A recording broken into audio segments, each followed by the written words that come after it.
आसन मलिनिया लगा देले बा, माई के आसन मलिनिया लगा देले बा। माई के भोरे चुचुहिया जगा देले बा, माई के भोरे चुचुहिया जगा देले बा। चारों ओरिया मंदिरिया धोआ देले बा, चारों ओरिया मंदिरिया धोआ देले बा।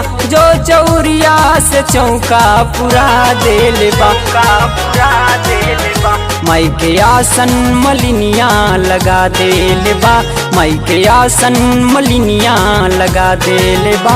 माई के भोरे चुचुहिया जगा देले बा, माई के भोरे चुचुहिया जगा देले बा।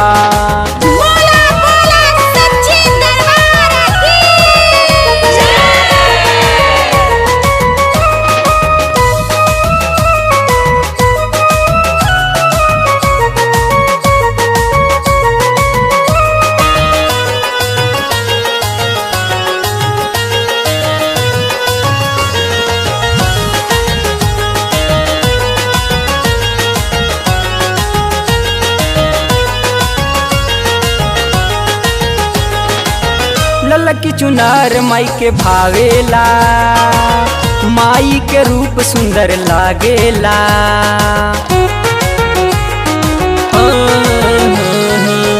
ललकी चुनार माई के भावेला, माई के रूप सुंदर लागेला।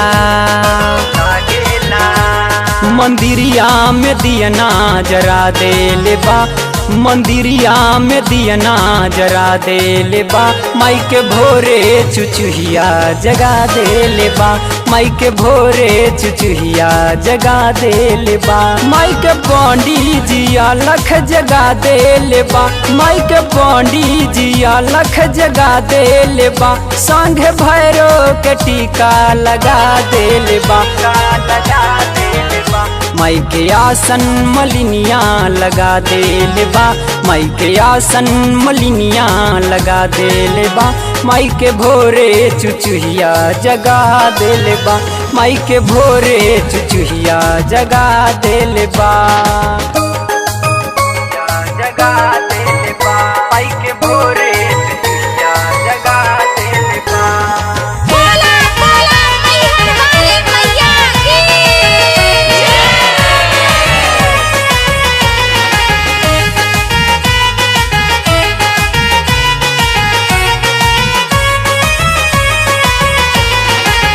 हर भेसवे में माई रहेले, सब भगतन के दुख हरेले, सब भगतन के दुख हरेले। हर भेसवे में माई रहेले, सब भगतन के दुख हरेले। माई के बघवा के रूपवा सजा देले बा, माई के बघवा के रूपवा सजा देले बा। माई के भोरे चुचुहिया जगा देले बा, माई के भोरे चुचुहिया जगा देले बा। रवि ऋषि से पचरा लिखा देले बा, रवि ऋषि से पचरा लिखा देले बा। दीपक सरवन से पचरा गवा देले बा, गवा देले बा। माई के आसन मलिनिया लगा देले बा, माई के आसन मलिनिया लगा देले बा। माई के भोरे चुचुहिया जगा देले बा, माई के भोरे चुचुहिया जगा देले बा।